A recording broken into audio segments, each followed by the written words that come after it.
So, eto na nga mga kadiva. Naglalakad kami papuntang school. Papasok na si Bunso.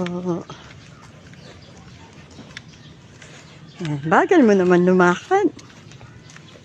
Ha? Bagal mo lumakad. Hi ka nga. Hi.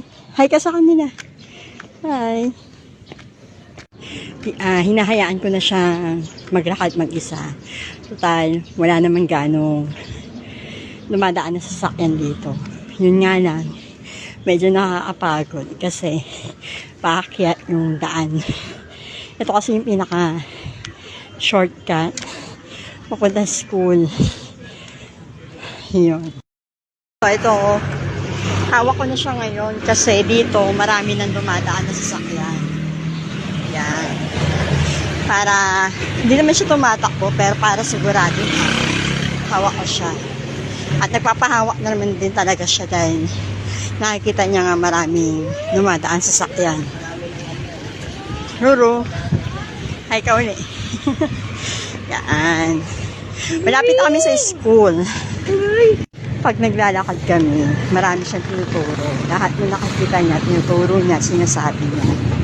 Ayan, bago kami makarating sa school, nadadaanan namin yung barangay. Ayan, barangay. Ayan. So, naglalakad lang siya mag-isa.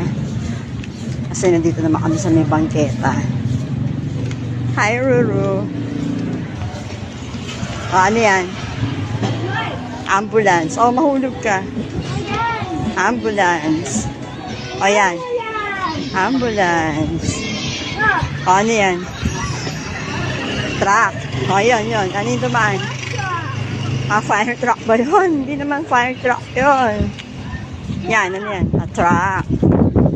O, ano pa? Vroom. Ang tawag dyan? White. Anong white yan? Ano yan? Punta namin ng school, may madadaanan din kami police station, saka fire station. Ano yun, nak? Ano yun? Ano yun? Fire truck. Galing nga. Punta kami sa school, dahil maaga pa kami, maghihintay muna kami dito sa labas.